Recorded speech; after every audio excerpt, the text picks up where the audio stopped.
안녕하십니까. 오늘은 6차 CEO 특강을 준비를 했습니다. 오늘은 비대면 시대에 적합한 스마트 물류센터와 로봇 사업의 전망에 대해서 아주 귀하신 분을 모셨습니다. 현재 힐스 엔지니어링의 대표이시고, 그 다음에 대한항공에서 상당히 경험을 많이, 기술적인 부분에 경험을 쌓았고, 특히 이제 평택대학교에서 스마트 물류학과 교수, 전임 교수로서 재직 중에 있습니다. 또한 그 생산성 학회 활동이 상당히 많으신데, 거기에서 부회장을 역임하시면서 4차 산업혁명 위원장을 지금 맡고 계신 분입니다. 우리 오늘 아주 명강의를 해주실 박명규 대표이사이시면서 교수님을 모시도록 하겠습니다. 안녕하세요. 좀 전에 소개받은 박명규입니다. 오늘 강의 드릴 내용은 비대면 시대에 적합한 로봇 운영 표준 플랫폼에 대해서 설명을 드리도록 하겠습니다. 오늘 그 내용 속에는 여러분들이 잘 아시는 바와 같이 코로나로 인해서 이제 변화된 그런 다양한 그 환경 속에서도 저희들이 어떻게 하면은 그런 경제에 대한 어떤 쇼크를 줄이고, 그 다음에 또 생산성을 향상시킨다든지 기업 경영을 얼마나 잘할 수 있을까 하는 고민을 하시는 분들한테 보여드릴 수 있는 일종의 대안이라고 할 수 있겠습니다. 오늘은 로봇 산업의 그 전망에 대해서 설명을 드리도록 하겠습니다.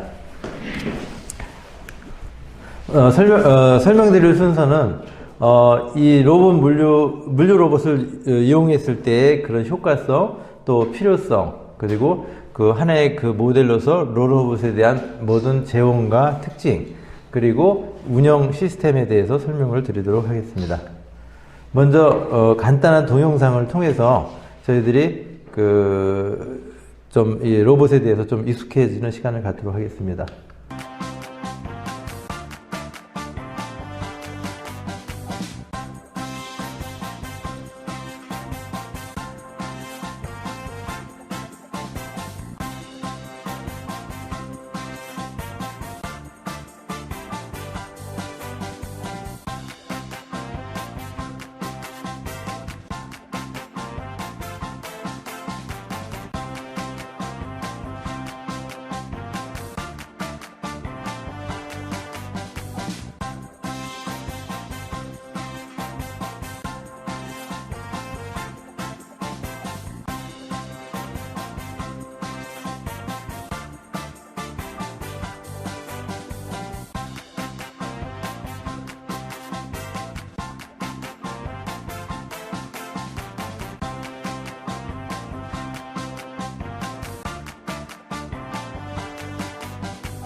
저희들이 추구하는 것은 테크놀로지 레볼루션, 컴플리트 소셜 이노베이션. 기술로 머물지 아니하고 기술적 혁명이 그 공동체의 변화와 혁신을 유도하는 것이 혁신의 의미가 있다. 그런 생각을 갖고 있습니다. 저희들이 이제 보내드리고자 하는 보여드렸던 그 동영상상에 남겨져 있는 그 철학은, 보통 우리가 물류센터에 가서 보시면은, 물류센터는 3D 특성을 가지고 있습니다. dirty, difficult, dangerous. 3D 특성이라고 하죠. 그러다 보니까 많은 그 종사자들이 이 산업이 발전하면 발전할수록 이제 그 현장을 떠나서 또 다른 가치 추구를 위해서 다른 현장으로 옮겨가는 것을 많이 보았습니다. 그래서 저희들은 그 반대어인 CES, 다시 말씀드려서 clean, dirty의 반대인 clean, 그 다음에 그 easy, difficult의 반대인 easy, 그 다음에 dangerous의 반대인 safe. 그래서 우리가 깨끗하고 쉽고 그 다음에 안전한 그런 작업장을 구현하는 것이 스마트 물류센터의 새로운 개념이 된다는 생각을 했습니다. 앞서의 전통적인 물류센터는 전형적인 물류센터들은 3D 특성을 갖고 있다 보니까 물류 흐름과 관리를 통한 생산성 향상에 많이 맞춰져 있습니다. 그러나 새로 도래하게 될 4차 산업혁명 기술이 적용된 CES 특성을 갖고 있는 물류센터, 스마트 물류센터는 보시는 바와 같이 깨끗하고 그 다음에 쉽고 안전한 그런 작업장으로 변화되어야 된다고 생각하고 있고, 이것은 인간 중심의 물류센터라고 여러분들이 개념을 정리하시면 되겠습니다. 그리고 그동안에 여러분들이 이제 자동차 기술을 이제 익히고 있는데, 지금 모든 이 로봇 기업들은 엔지니어링 중심의 비즈니스를 구상하고 있습니다. 그래서 테크 기업으로서 얼마나 훌륭한 기술을 갖고 있느냐, 선도에 가고 있느냐에 초점이 맞춰져 있지만은, 저희들이 추구하는 것은 또 다른 CES, 컨설팅과 엔지니어링 시스템, 다시 얘기해서 공학적인 기술은 기본적으로 바탕에 깔고, 두 번째, 이 고객이 현장에서 쓸 수 있는 그런 니드들을 중심으로 컨설팅이라는 그런 어떤 그 고객 맞춤형 URS, 유저 리콰이어먼트 시트라고 얘기합니다. 고객 요구서들을 잘 발췌해서 반영하는 것이 좋다고 생각을 합니다. 그리고 난 다음에 이 공학적 기술을 잘 적용해서 체계화하고 안정화시키는 시스템 앤 솔루션 과정을 거쳐야 성공적인 비즈니스를 할 수 있다고 보고 있습니다. 이런 부분들을 잘 커버하기 위해서 자율주행 로봇이 가지고 있는 내비게이션이나 라우팅 기능을 기본적으로 가지고 있으면서 RMS와 SCS, DIS라는 지능형 소프트웨어를 통해서 물류 로봇이 잘 사용자들한테 효과적으로 이용될 수 있도록, 활용될 수 있도록 지원하는 소프트웨어를 저희들이 가지고 있다는 것이 저희들의 가장 큰 시장에서의 차별점이라고 볼 수 있겠습니다. 그 외에도 뭐 몇 가지 더 설명드릴 게 있습니다만 이 정도로 하고 넘어가도록 하겠습니다. 물류 시장을 보면은요, 보시는 바와 같이 이렇게 급성장을 하고 있습니다. 과거 연도에는 로봇 도입에 대한 일종의 거부감이 있었습니다. 그 이유는 로봇이 인간의 고용을 대체하지 않을까 하는 그런 염려들을 많이 했던 것이죠. 그러나 이제는 그런 고정관념들이 많이 바뀌고 있는데, 그 이유 중에 하나가 최저 인건비가 이제 이렇게 급격하게 향상하고 있는 사회적 현상들이 있고요. 또 한편으로는 그 근로시간이 52시간 근로시간의 그런 단축이라는 그런 특징을 갖고 있게 되었습니다. 그래서 이런 사회적 현상을 반영했을 때 기업이 서바이벌 하기 위해서는 생산성의 향상도 중요하지만 그런 생업 자체가 그 서바이벌 경제로 바뀌면서 이제 물류 로봇에 대한 어떤 도입 효과들을 제고하게 되었습니다. 그래서 지금 물류 로봇이 과거보다 그런 도입 속도가 많이 늘어나고 있고요. 그런 부분들을 우리 사람들이 보통 그 인구 밀도라는 그런 지표를 쓰는데요. 로봇의 그 집적 밀도를 따져보면 세계에서 가장 집적 밀도가 높은 나라가 대한민국인 것을 아마 여러분들이 여러 매스컴을 통해서 들으셨을 겁니다. 그런데 이제 금년도에 와서 그게 좀 바뀌었습니다. 아직 통계적인 것을 보면 IFR이라는 세계 로봇 연맹에서 발표하고 있는 자료로서는 한국의 그 로봇 집적도가 제일 높은데, 금년도에 와서 싱가포르한테 1위 자리를 내어주고 2위로 조금 처졌습니다. 그러나 1등, 2등의 그 의미가 있는 것은 아니고요. 바로 왜 그럼 싱가포르라는 작은 도시국가가 1등이 되었을까를 생각했을 때, 노령화, 고령화의 그런 어떤 데모그래픽 그 트렌드를 반영했을 때 싱가포르의 그런 노동 인력들을 이 로봇이 대체해 가고 있다는 서비스 로봇 영역에서의 성장이라고 볼 수 있겠습니다. 우리나라 같은 경우는 여전히 제조업 중심의 국가 경제를 영위하다 보니까 제조 현장에서 로봇이 많이 활용되고 있고요. 물론 물류도 로봇 제조 현장의 연장선상으로 보시면 되겠습니다. 보통 물류 산업을 갖다가 유통산업과 연결해서 생각하는 경향이 있는데요. 제조와 유통의 그 사이의 접경 지역이라고 보실 수 있고요. 제조 현장에서는 물류가 투바디로 움직이다가 유통 물류로 오면서 이제 완바디로 움직이는 그런 일체 로봇의 그런 상황들을 여러분들이 좀 볼 수가 있겠습니다. 여기에 보시는 바와 같이 로봇의 숫자들이 급격히 늘어나고 있고요. 특히 풀피먼트라는 이커머스의 성장에 따른 로봇 수요가 많이 요구되다 보니까 역시 급성장을 하고 있고요. 그 다음에 물류센터 내의 그 프로세스를 이렇게 분석을 해보니까 노란색으로 표시되어 있는 게 물류센터 내에서의 이동 시간을 이야기합니다. 그리고 리세팅하는 거, 서치하는 거, 그 다음에 나중에 피킹하는 거 이런 걸 다 따져보니까 물류센터에서 일어나는 모든 활동을 100이라고 보았을 때 76%에서 80% 사이가 전부 이 동선이 낭비되고 있다는 결과를 얻게 되었습니다. 그래서 이런 부분들을 줄이기 위해서 로봇이 인간의 그런 기능을 대체한다고 보면 보통 4가지 기능을 봅니다. 머리의 기능, 눈의 기능, 손의 기능, 팔의 기능. 그러나 머리와 눈의 기능을 하나의 인프라 기능이라고 본다고 하면 어플리케이션 기능이라고 할 수 있는 손과 발의 기능 중에서 제조업은 손의 활동에 의해서 생산성을 높이고요. 물류 현장은 발의 활동에 의해서 그 생산성을 또 확보합니다. 그러다 보니까 물류 현장에서는 발의 기능이 중요한 AMR, 자동 로봇, 모바일 로봇, AMR이라는 그런 형태의 로봇이 발달되기 시작했고요. 이런 현상들을 잘 보여주고 있는 것이 서구 사이에 있어서의 일종의 그 딜리버리 로봇이 되겠습니다. 그래서 뭐 잘 아시는 바와 같이 페덱스나 아마존 같은 데에서는 웨어하우스 내에서는 아마존 같은 데에서 활용이 많이 되고 있고요. 그 다음에 실외에서는 페덱스라든지 UPS나 이런 데에서 이적 보행 로봇이나 아니면 4휠 드라이빙 그 AMR이 많이 활용되고 있다는 것을 여러분들이 알 수 있을 것입니다. 그래서 그런 내용들을 여기 좀 담아내고 있고요. 좀 영어로 써있긴 하지만은 물류 로봇 산업이 급성장하고 있다 하는 그런 IFR 지표를 설명드리고 있습니다. 그리고 또 맥쿼리 그 컨설팅 펌에서 발표한 자료를 보면은 지금 253% 이상이 되는 급성장되고 있는 산업 중에 하나가 물류 로봇이라는 것을 이야기하고 있고요. 이것은 이커머스의 성장에 의해서 우리나라에서도 예외가 아닐 듯 싶습니다.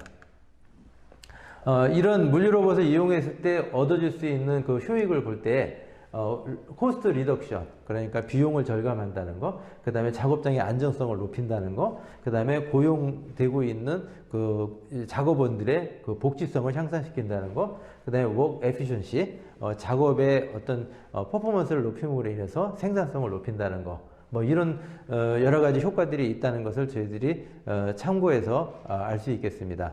저희들이 이제 로봇을 이용하게 되면 이거는 뭐 그냥 우리가 좀 일을 뺏기는 거 아닐까 로봇에 이런 우려를 할 수 있다고 초기에 말씀을 드렸는데요. 이것은 20년 전에 우리가 이 자동화 물결을 타고 있을 때 똑같이 정책 이벤트들이 얘기했었던 그런 현상과 맥을 같이 합니다. 그러나 그 이후에 어떤 대량 실업으로 이어졌다기보다는 생산성을 높이게 되고, 물론 실업이라는 것이 생기지 않을 수는 없습니다. 그러나 좀 저희들이 조심해야 될 것은 일자리가 없어지는 것도 있지만 일자리가 변한다는 것을 생각해 볼 수가 있습니다. 그래서 저희들이 양극화되겠죠.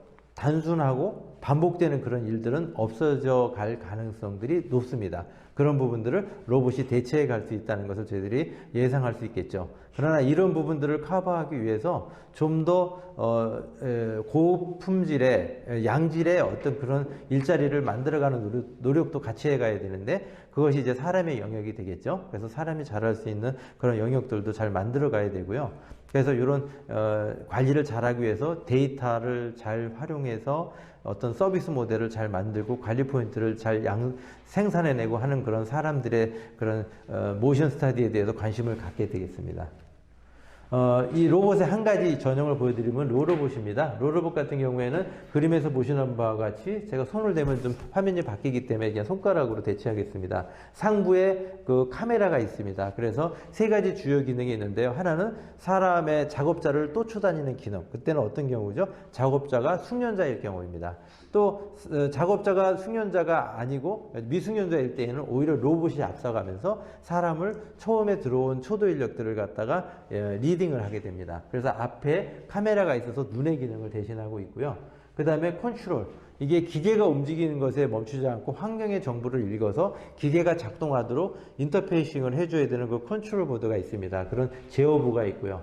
그 다음에 사람이 또는 다중 제어 환경이 되었을 때는 기계와 사람이 서로 커뮤니케이션을 해야 됩니다. 그래서 신호계가 있고, 그 다음에 라이더라고 해서 여러분들이 잘 아시겠지만 이게 사람과 같은 역할을 하다 보니까 사람은 장애물이 발견이 돌출이 등장하게 되면은 우리가 피해 간다든지 멈춰선다든지 이런 행위들을 하게 되잖아요. 근데 로봇은 기계다 보니까 그러지 못합니다. 그래서 라이다라는 걸 두어서 회피 엔티 콜리션 알고리즘, 그 회피 충돌이 일어나지 않도록 회피 기동을 하게 만듭니다. 그래서 그런 부분들을 컨트롤하기 위한 라이다라는 또 센싱부가 있습니다.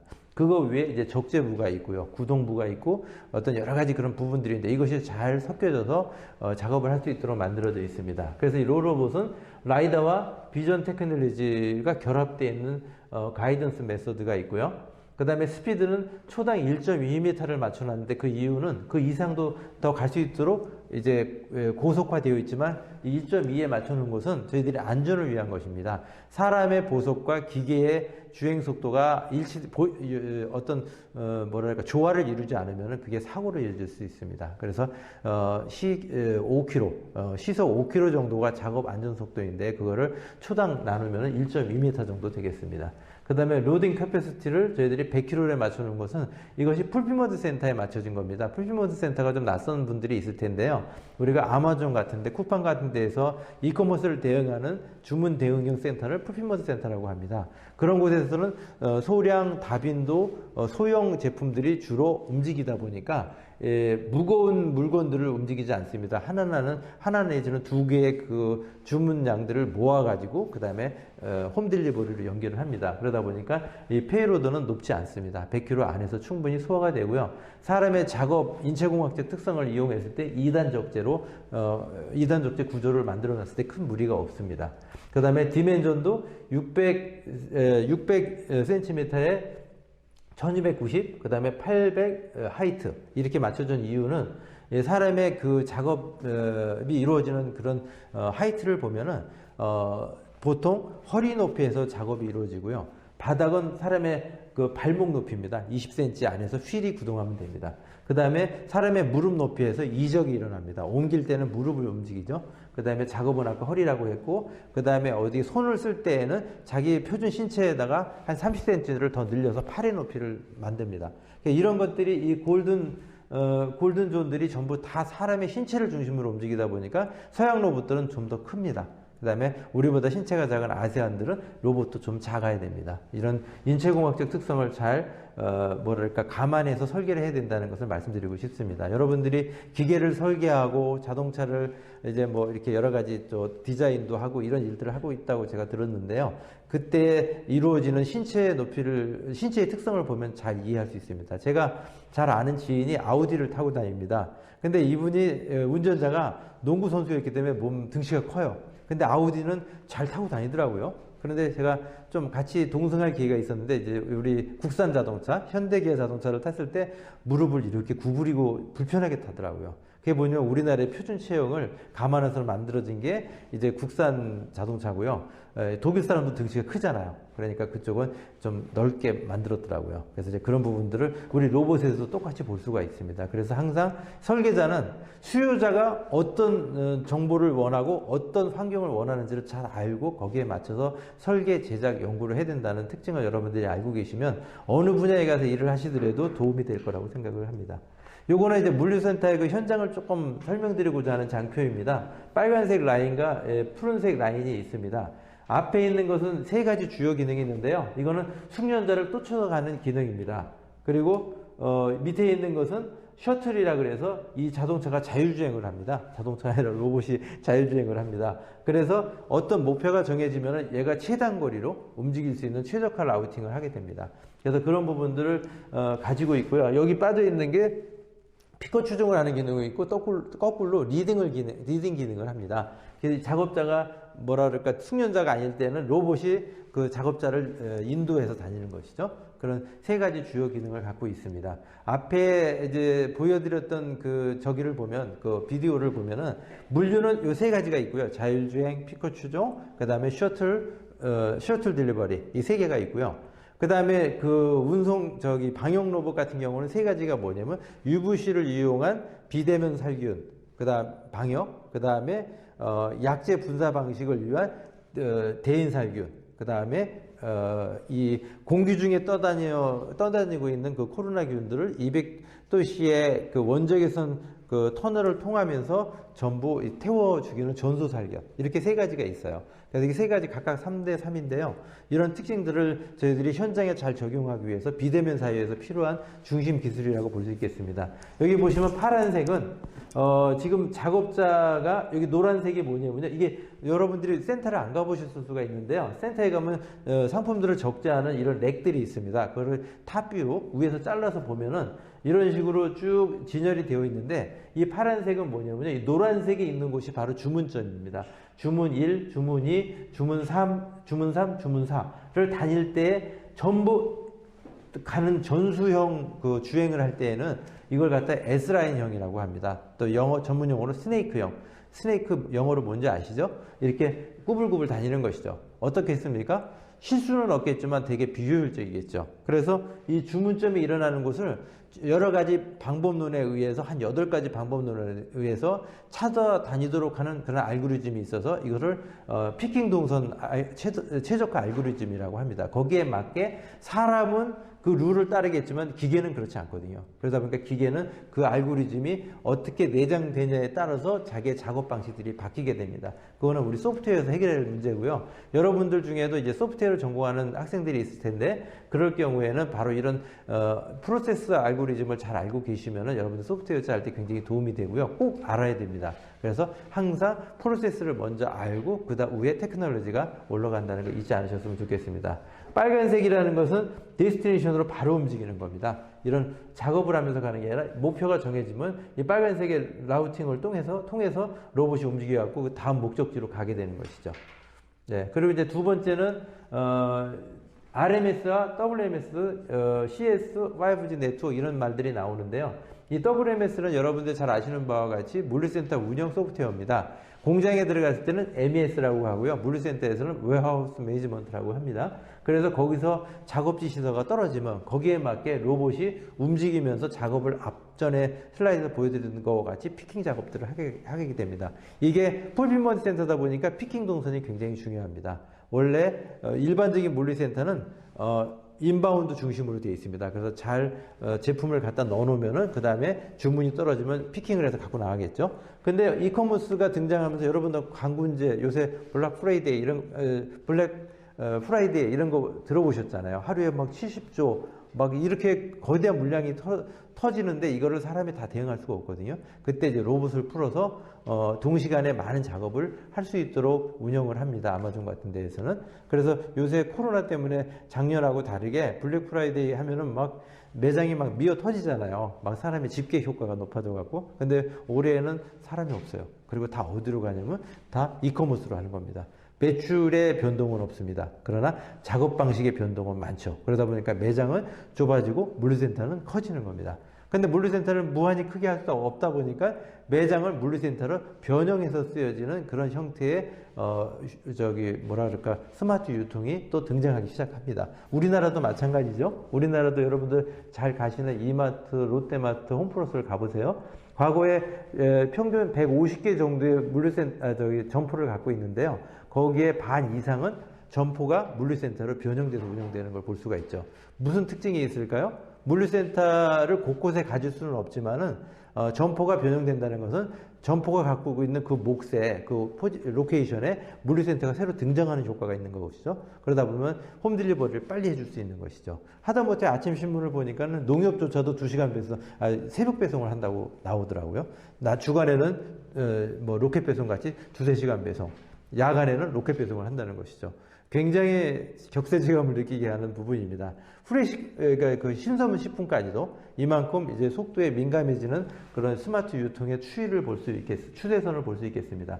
그래서 RMS라는 50대 이상이 되는 로봇이 움직일 때는 서로 충돌하고 그러면 안 되거든요. 병목 현상이 일어나면 안 되고, 그런 거를 컨트롤해주는 오토 라우팅 기능을 갖고 있는 RMS라는 로봇 매니지먼트 시스템이 등장하고요. 그 다음에 AS 센터는 뭐냐면, 로봇은 우리가 핸드폰 같이 그렇게 그 쉬운 장비는 아닙니다. 그런데 쓰는 사람은 어렵게 느껴지면 안 되거든요. 여러분들 저 스마트폰 어려워서 못 쓰시는 분이 있어요? 그렇지 않잖아요. 만약에 문제가 생기면 어떡하죠? 그 삼성전자에서 특정 업체를 이게 검증해도 되는지 모르겠지만 다 수리를 맡아 주거든요. 제조자가. 그리고 우리가 이 컴퓨터 이렇게 이거 망가지면 어떻게 해요? 들고 컴퓨터 그 수리점에 갈 이유가 없잖아요. 바로 리모트로 다 그거를 제어를 해줍니다. 우리가 이 장비를 이렇게 장비를 다루다 보면 거의 80% 이상이 전부 다 소프트웨어 고장이거든요. 그러다 보니까 우리도 리모트 메인터넌스를 다 해주는 거죠. 이게 CS 센터입니다. 그래서 쓰는 사람은 오직 활용에만 집중해라, 그런 뜻이죠. 그런 내용들이 있고요. 그 다음에 이제 SCS, RMS가 다 그런 기능입니다. 저는 아까 우리 한주수 교수님께서 소개해 주셨던 것 같이 항공업계에 있었습니다. 그리고 여러분들 보셨는지 모르겠지만 우리나라 C-130 그 항공기를 전개할 때 제가 공군장교로 있었습니다. 그때 이 항공기들은 전부 듀얼 시스템으로 되어 있거든요. 공중을 날아가다가 만약에 사고가 일어났다, 큰일 나죠. 그러니까 항공기가 이륙하기 전에 모든 문제를 알고 있어야 됩니다. 그래서 듀얼 시스템이 되어 있고요. 이제 이륙을 하고 나면은 그 다음부터는 어떤 일이 벌어지냐면은 제2의 안전선이 작동을 합니다. 만약에 고장이 일어나면 제2의 그 듀얼 시스템이 작동하게 되어 있습니다. 그래서 이 말씀을 드리는 것은 이 로봇이 이제 그 작동을 하다 보면 문제가 생기거든요. 그거를 잡아내는 게 뭐냐면 전부 예방 예측 정비입니다. 언제 어떤 부품이 고장 날 거라는 걸 미리 알고, 이 소프트웨어가 그 이력 인벤토리를 다 알고 있습니다. 그래가지고 미리 다 처치하게 만들어주는 그런 소프트웨어를 갖고 있는데, 이것이 이제 일반적인 로봇 공학에서 접근하지 않고 있는 항공공학에서의 그런 어떤 경험들이 녹아져 있는 우리의 지능형 메인터넌스 소프트웨어라고 보시면 되겠습니다. 그 다음에 이제 또 하나는 이 풀피먼트 센터를 운영하다 보면은요, 제품이 오염돼서도 안 되지만 로봇 스스로도 오염되면 안 되거든요. 그러다 보니까 로봇이 만약에 구리스라든지 어떤 액체 물류들로부터, 액체 상품으로부터 어떤 오염돼 있으면 안 되기 때문에 보통 80% 정도 전원이 디스차지, 방전이 되고 나면은 다시 이제 충전을 하러 가야 됩니다. 그때 충전하러 가면서 이 제품이, 이제 로봇이 지나가면서 오토 스캐닝을 합니다. 그래서 어딘가 충돌이 일어났다, 어딘가 미세한 충격이 있었다, 뭐 찌그러졌다, 뭐 이런 일들을 다 잡아내는 거죠. 그리고 두 번째는 거기에 뭔가 구리수가 묻어 있다, 예를 들어서 간장이 뭐 쏟아져 있다, 그러면 그런 것들을 알고 다 처치를 해주는 거죠. 항상 깨끗하고 무오염 상태에 있게 만들어주는 것이죠. 그런 부분들이 이 DIS, 데미지 인스펙션 시스템이라고 또 저희들이 갖고 있는 지능형 관리 소프트웨어라고 보실 수 있겠습니다. 그리고 아까 그 말씀드렸던 게 웨이팅 존, 대기선, 그 다음에 차징 존, 충전선이고, 그 다음에 인스펙션 존, 검사선, 그 다음에 이렇게 쭉 흐르는 사이에 원타임으로 전부 풀 스캐닝이 되는 겁니다. 그래서 로봇을 항상 안전하고 고성능 상태에서 운영되도록 하는 로봇 운영 플랫폼을 가지고 있는 것이죠. 뭐 여기까지 제가 좀 설명을 간단히 드렸고요. 이게 이제 오프라인 강의 같으면 좀 이렇게 질의응답을 좀 해야 되는데 그게 어려우니까 제가 좀 몇 가지 좀 설명을 좀 서머라이징 하면서 마치도록 하겠습니다. 시간이 얼마나 됐어요? 오버는 안 됐나요? 아, 그렇습니까? 이게 학생이 없으면 이게 네, 나중에 편집하세요. 저희들이 로봇 비대면 사이에 적합한 로봇을 저희들이 구상하면서 항상 고민을 했었던 것은 저희들이 CES의 출품을 1월 6일 날부터 9일까지 했었습니다. 금년도에. 거기서 많은 바이어들을 만났습니다. 저희들이 되게 기분이 좋았던 것은 이 스마트 팩토리를 구상하고 있는 업체들이 많이 상담을 해왔습니다. 그리고 또 질문을 받은 것 중에 로봇 암에 대해서 왜 장치를 하지 않았냐고 질문을 많이 했습니다. 저희들은 즉시 대답을 해줬죠. 로봇 암이 필요한 것은 제조 현장이고 유통물류 현장에서는 사실은 이 딜리버리 로봇이 주요합니다. 아까 설명을 드렸죠. 이유는. 그래서 저희들이 현장에 답이 있는데 현장을 떠나서 연구실에서 답을 찾으려는 우리가 자가당착적 실수를 많이 합니다. 우리가 현장에 기회가 있으면 여러분들 많이 가보셨으면 좋겠습니다. 우리 교수님도 계시고 선배님들이 계시니까 많이 가서 현장을 통해서 이 프로세스에 대한 이해를 높여놓으면은 기술을 적용하는데 굉장히 탄력을 받습니다. 여러분들이 꼭 기억을 해주셨으면 좋겠고요. 스마트 팩토리를 하는 그 회사들이 저희들한테 또 한 가지 질문해 온 거는 뭐냐면요. 그때 다양한 그 바이어 상담들이 있었는데요. 이 페이로드, 이거 1kg짜리는 안 돼요? 1톤짜리는 안 됩니까? 1.5톤짜리는 안 됩니까? 이런 질문들을 많이 합니다. 근데 이분들이 그렇게 질문하는 배경 속에는 어떤 것이 있냐면요. 미국 기업들이거든요. 서로 언어가 안 되는 겁니다. 그러다 보니까 우리나라 사람들이 되게 일을 잘하거든요. 근데 한국 사람들하고 일을 할 때에는 굉장히 하이 퍼포먼스가 나는데 멕시칸 특정한 나라를 말씀드려서 그렇지만 다른 나라들을 보면은요 상당히 그 퍼포먼스가 떨어집니다. 그러다 보니까 아예 로봇을 시키는 게 낫겠다. 로봇은 거짓말을 하지 않으니까. 그래서 로봇을 드리려고 하다 보니까 상품의 특성상 페이로드가 다 다양해지는 겁니다. 그런 부분들은 전부 모디피케이션, 전부 다 적재량 수정이 다 가능합니다. 그래서 항상 현장에 답이 있다는 걸 여러분들이 잊지 않으셨으면 좋겠고요. 그 다음에 제조 현장은, 이 확진자 요새 많이 나오잖아요. 코로나 때문에. 많이 피해가 없는데 이 물류 현장에서는 막 셧다운을 하는 거죠. 그 이유가 뭐냐면 물류 현장은 사람의 활동을 매개체로 생산 활동이 이루어지지만 이 제조 현장은 사람의 활동보다는 기계적 구성을 통해서 충분히 생산성을 커버할 수 있습니다. 그 대신 속도가 느립니다. 물류는 속도가 빠릅니다. 그러다 보니까 물류 현장에서는 확진자가 일어나지만 우리 제조 현장은 확진자가 일어나지 않습니다. 그런 특징이 있다는 것을 보면은 저희들의 또 다른 비대면 사이에 차관점이 있을 것 같고요. 또 하나는 속도가 느리고 빠르다는 걸 뭘 얘기하면 제조 현장은 느린 반면에 그 생산성 관리가 가능하지만 그 유통 현장에서는 어떻습니까?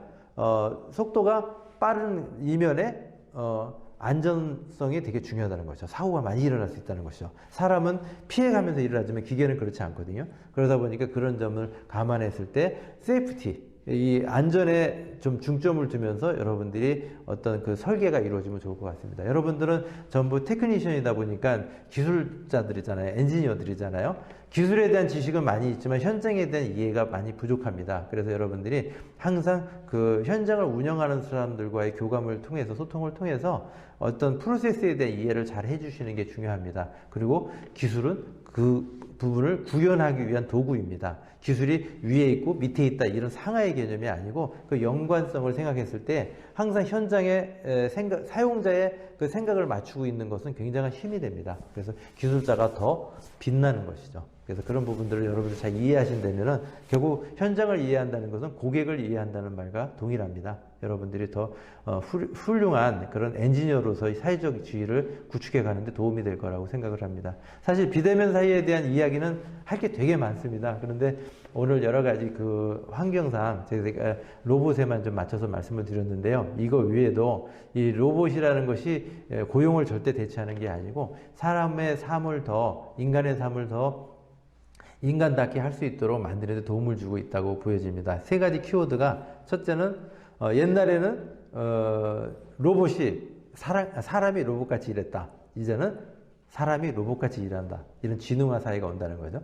두 번째는 과거에는 경험을 바탕으로 저희들이 비즈니스 모델링을 했습니다. 근데 이제는 경험이 아니라 데이터를 중심으로 미래를 예측할 수 있다는 거. 세 번째는 옛날에는 필요에 의해서 연결을 했는데 이제는 상시 연결 사이로 초연결 사이로 바뀐다는 것이 이 4차 산업혁명의 세 가지 특징입니다. 우리의 비대면 환경에서의 그 물류 현장, 이 생산 현장, 유통 현장 다 이런 맥락에서 변화될 것이라고 생각합니다. 여러분들이 가지고 있는 기술들을 더 훌륭하게 사용하기 위해서 사회의 변화 트렌드라든지 현장의 솔루션들에 대해서 여러분들이 관심을 갖는다고 하면 더 훌륭한 엔지니어로서 거듭날이라고 생각을 합니다. 그리고 한 가지 부가적으로 조금 광고 말씀드리도록 하겠습니다. 저희들은 로봇 테크 기업입니다. 전문 테크 기업입니다. 그렇지만은 로봇이 갖고 있는 하드웨어 쪽에 CAD 디자이너가 좀 필요합니다. CAD 엔지니어. 그래서 여러분들이